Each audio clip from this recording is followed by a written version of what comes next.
본 내용은 투자 판단에 대한 참고용이며 모든 투자의 책임은 투자자 본인에게 있음을 알려드립니다. 특정 종목의 매수 또는 매도 추천이 아님을 분명히 밝힙니다.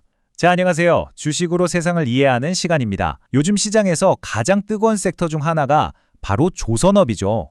제2의 슈퍼사이클이 온다, 이런 말까지 나오고 있는데요. 그 중심에 있는 HD현대중공업, 과연 지금이 올라탈 타이밍일까요? 오늘 제 20년 실전 투자 경험을 바탕으로 이 종목의 성장 가능성과 또 우리가 미쳐보지 못한 리스크까지 아주 속 시원하게 파헤쳐드리겠습니다.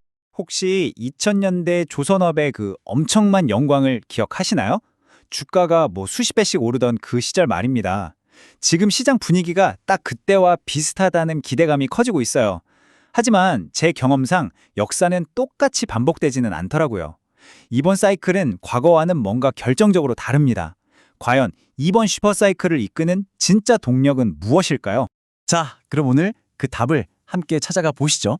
먼저 친환경이라는 거대한 파도가 어떻게 새로운 기회를 만들어내고 있는지 그 배경부터 짚어볼 거고요. 그리고 국내 조선 빅3, 이 왕자의 게임에서 각자의 무기는 뭔지 날카롭게 비교 분석해보겠습니다. 이어서 오늘의 주인공 HD현대중공업의 재무 상태와 비밀 병기를 심층적으로 들여다본 후에 우리가 미처 몰랐던 리스크 요인까지 꼼꼼히 점검할 겁니다.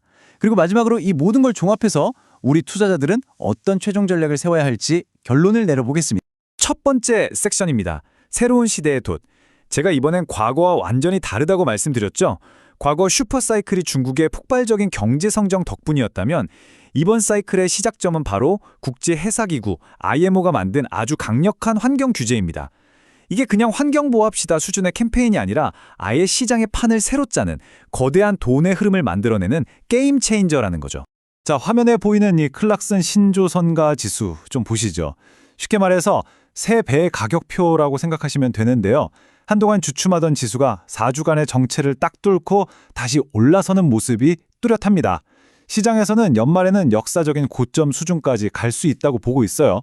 이게 뭘 의미할까요? 네, 맞습니다. 업황에 아주 강력한 순풍이 불고 있다는 가장 확실한 증거입니다. 그리고 여기서 핵심은요, 이게 단순히 경기가 반짝 좋아서 배주문이 늘어나는 그런 차원의 이야기가 아니라는 겁니다. 이건 선택이 아니라 의무예요. IMO가 2050년까지 탄소 중립 못 맞추는 배는 바다에 다니지 마! 이렇게 선언해버린 거나 마찬가지거든요. 그러니까 전 세계 선사들은 울며 겨자 먹기로 낡은 배를 친환경 배로 바꿀 수밖에 없는 그야말로 한 세대에 한 번 올까 말까한 강제 교체 사이클이 시작된 겁니다. 자, 이렇게 거대한 시장이 열리고 있는데 그럼 이 과실은 누가 다 가져갈까요? 특히 전 세계 고부가 가치 선박 시장을 꽉 잡고 있는 우리나라에서는 그야말로 왕자의 게임이 펼쳐지고 있습니다.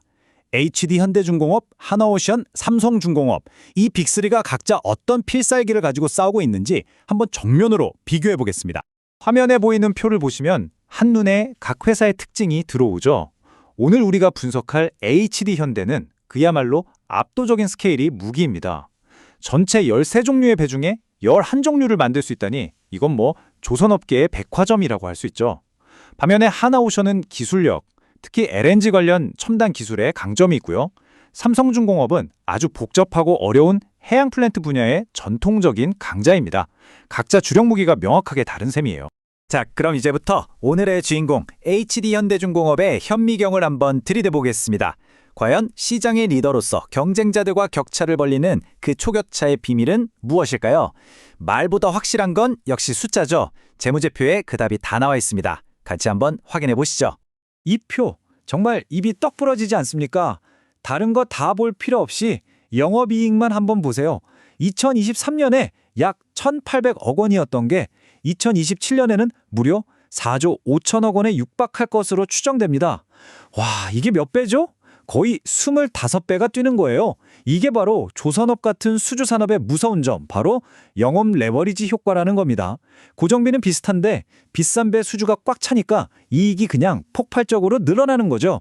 방금 보신 숫자들이 너무 커서 감이 잘 안 오신다면 이 막대 그래프를 보시면 확실합니다. 2023년에 거의 바닥에 붙어있던 저 이익 막대가 보이시죠? 저게 2025년, 2027년으로 가면서 어떻게 되나요? 그냥 수직으로 솟구쳐 오르죠. 이걸 바로 퀀텀 점프라고 하는 겁니다. 기업의 체질 자체가 완전히 다른 레벨로 바뀌고 있다는 걸 보여주는 명백한 신호죠. 그런데 말이죠. HD 현대중공업의 진짜 무서움은 단순히 배만 잘 만드는 데서 끝나지 않습니다. 많은 투자자들이 놓치고 있는 아주 강력한 숨겨진 성장 엔진이 두 개나 더 있거든요.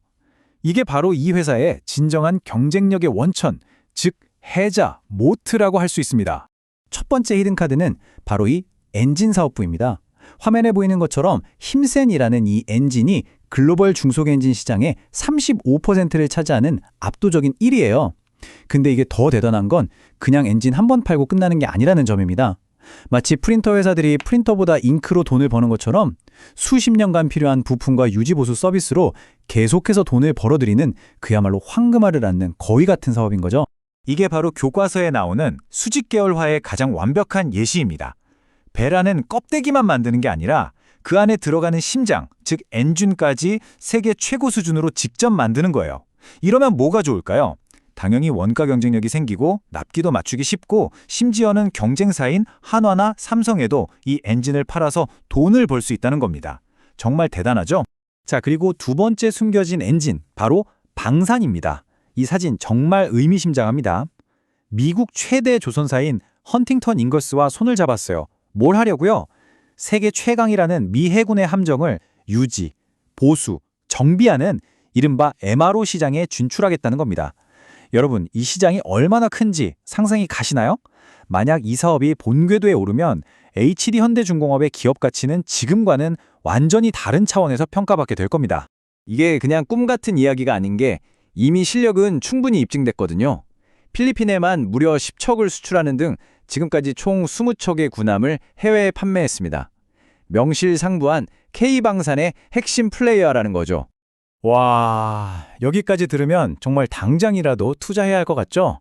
하지만 제 20년 경험상 이렇게 장밋빛 전망만 가득할 때가 가장 위험합니다. 모든 투자에는 동전의 양면처럼 리스크가 존재하거든요. 자, 그럼 이 화려한 비행을 방해할 수 있는 난기류는 없는지 냉정하게 한번 점검해 보겠습니다. 자, 다섯 번째 섹션, 안전벨트 확인입니다. 아무리 좋은 주식이라도 언제 닥칠지 모를 역풍에 대비해야죠. 특히 국내 경쟁 상황과 과거부터 이어진 노사관계 이슈는 반드시 짚고 넘어가야 할 부분입니다. 현재 HD 현대중공업의 주가를 누르는 가장 큰 돌덩이가 있다면 바로 이 KDDX 문제입니다. 한국형 차세대 구축함 사업인데 사업비만 무려 7천원이 넘어요. 이건 그냥 배 몇 척 수주하는 수준이 아니라 미래 대한민국 해군의 핵심 전력을 누가 만드느냐, 그 주도권이 걸린 싸움이거든요. 그런데 지금 HD 현대 측에서는 이 표현처럼 기울어진 운동장이라며 아주 강하게 단발하고 있는 상황입니다. 이게 왜 이렇게 시끄럽냐면요. 핵심은 이렇습니다. 과거에 있었던 보안 문제 때문에 1.8점이라는 감점을 받았는데 이게 최근에 연장되면서 경쟁사인 하나오션에 절대적으로 유리한 구도가 되어버렸다는 겁니다. 당연히 회사 입장에서는 소송까지 불사하며 강력하게 대응하고 있고요. 그러면서 동시에 플랜 B로 필리핀 같은 해외 방산 수출에 더 집중하는 모습을 보이고 있습니다. 어쨌든 이 KDDX 관련 불확실성이 해소되기 전까지는 주가에 계속 부담으로 작용할 수밖에 없는 거죠. 그리고 또 하나의 리스크, 바로 노사 문제인데요. 과거에는 파업 소식이 꽤 잦았죠. 하지만 다행히 최근 4년 연속으로 임금 협상을 원만하게 타결하면서 과거에 비해서는 훨씬 안정적인 모습을 보여주고 있다는 점은 긍정적으로 평가할 수 있겠습니다. 자, 이제 마지막 섹션입니다. 지금까지 순풍과 역풍, 기회와 리스크를 모두 살펴봤습니다. 그럼 이 모든 정보를 종합해서 결론을 내려야겠죠? 그래서 우리 투자자들은 지금 이 HD 현대중공업이라는 배에 승선해야 할까요? 말아야 할까요? 화면에 보이는 것처럼 강세론과 약세론의 주장이 정말 팽팽하게 맞서고 있습니다. 한쪽에서는 친환경 규제가 이끄는 구조적인 슈퍼사이클이다. 독보적인 엔진, 방산사업부를 봐라. 이렇게 얘기하고요. 다른 한쪽에서는 KDX 리스크가 너무 크다. 조선업은 원래 변동성이 심한 산업이다. 이렇게 반박하죠. 어느 쪽 주장이 더 설득력 있게 들리시나요? 자, 그럼 투자자로서 우리가 꼭 기억해야 할 핵심 포인트 4가지를 정리해 드릴게요. 첫째, 실적이 좋아지는 건 이제 거의 기정사실입니다. 2026년, 2027년까지의 모멘텀은 아주 강력해 보이고요. 둘째, 이 회사는 그냥 조선주가 아닙니다. 엔진과 방산이라는 아주 특별한 경제적 해자를 가지고 있다는 점, 이게 중요합니다. 셋째, KDX 이슈는 단기적으로 주가를 흔들 가장 큰 변수이니 계속해서 뉴스를 체크하셔야 합니다. 그리고 마지막으로 가장 중요한데요. 이건 단순한 경기 사이클에 올라타는 투자가 아닙니다. 친환경이라는 거대한 글로벌 규제가 만들어내는 구조적인 변화에 투자하는 것이라는 관점을 가지셔야 합니다. 정리해보면 HD현대중공업은 친환경이라는 강력한 순풍을 맞는 동시에 KDDX라는 국내의 거센 역풍을 마주하고 있는 형국입니다. 과연 이 거대한 배는 이 난기류를 뚫고 주주들에게 새로운 가치를 안겨주는 신항로를 개척할 수 있을까요? 오늘 HD현대중공업의 성장 가능성과 리스크에 대해 깊이 있게 분석해봤습니다. 구독과 좋아요 부탁드리고요. 알림 설정으로 최신 시황 분석 놓치지 마세요. 이상 주식으로 세상 이해하기였습니다.